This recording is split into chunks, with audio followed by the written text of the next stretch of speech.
为了改变未来，武道要和十恶不赦的西校联手，在圣诞节当晚阻止八戒杀死大兽。西校直言，麦克已经不行了，他到现在还没有走出场地死亡的阴影。再这样下去，东莞必定完蛋，所以他们只能靠自己，对东莞也要完全保密。西校不喜欢浪费时间，他让武道明天之前给出他答案。千冬强烈反对和西校联手，他可是杀死场地和日向的罪魁祸首。武道何尝不明白这一点？他们不是要杀了西校，而是要将他赶出东莞以及阻止八戒。如果和西校一起行动，或许还能找出赶走对方的线索。他再也不想看到大家迎来不幸的结局了。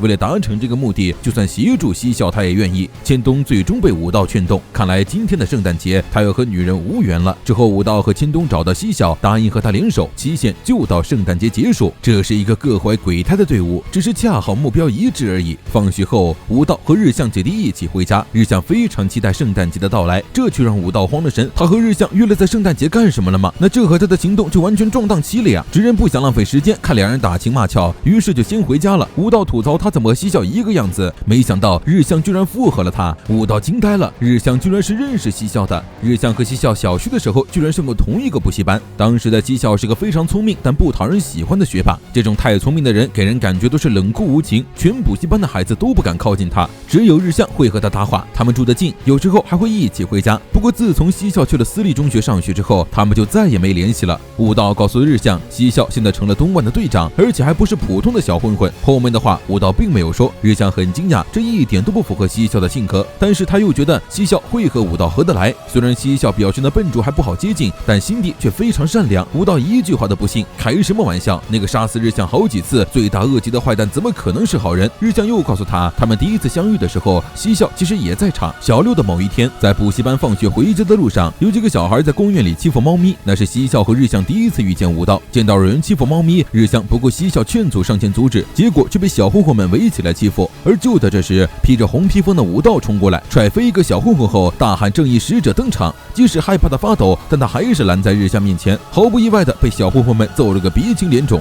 武道强忍着没哭，但日向却哭得停不下来。武道让日向不要想，都不要想，强出头后就跑走了。但是那身红披风却永远留在了日向心里。对于武道来说，那已经是14年前的事了。被日向一提，他才想起，武道只觉得自己太逊了，明明是去救人的却被暴揍。但日向不这么觉得，武道明明知道会输，但他还是去救他了。他比能打赢的人厉害100倍。而从那一天开始，他就喜欢上武道了。日向的深情告白感动的武道热泪盈眶。他们约好了平安夜在海下公园见面，这样并不会耽误圣诞节的决战。武道兴奋的不得了，但是他突然想起上个未来时，他和日向去过海下公园，而日向哭着说12年前他就是在这个地方被甩的。武道突然意识到，在今年的平安夜他会和日向提出分手，但他们现在浓情蜜意，他怎么可能会改变心意甩掉日向？就在这时，一个男人叫住了武道，对方和未来的职人长得一模一样，他就是日向和职人的爸爸正人。即使已经26岁，但面对未来的老丈人，武道还是紧张的浑身僵硬。正人请武道到咖啡店一叙，他的工作太忙，一直没时间陪孩子。从太太口中听说了不少武道的事，儿子出生后他经常不在家，所以职人非常讨厌他的工作。但是不久前，职人却说他想当警察。正人向武道道谢，他知道这一切都是武道的功劳。虽然不知道职人能否胜任，但他还是很欣慰儿子的转变。但武道知道，职人未来会成为一名出色的警察。正人确认了武道确实是个好孩子，但同时他希望答应他一个请求。日向回到家问妈妈是否还喜欢爸爸，妈妈笑着说很喜欢。日向很羡慕，他10年后也想对武道这么说。正人走后，武道呆坐在座位上。就在刚刚，正人诚恳的希望武道和他的女儿分手。武道是不良，难免会连累到日向，而他只希望日向能获得幸福。平安夜在海下公园，日道和武向提出了分手，说他已经有了喜欢的人。话还没说完，日向突然冲上来狠狠揍了他一顿，然后哭着离开了。武道知道这样才是对日向最好的结局，但一想起和日向相处的过去和未来，他还是没忍住哭了。他喜欢日向，喜欢的不得了。最后武道肿着瞅出天际的眼睛去和千冬他们见面，商议圣诞节的作战计划。决战地点是位于涩谷的基督教会，大兽会在无人的深夜去做礼拜，八戒应该会埋伏在教堂里偷袭大兽，西校3人会在教堂外堵住大兽，由武道进入教堂说服八戒。武道发誓，这一次他一定要守住日向的未来。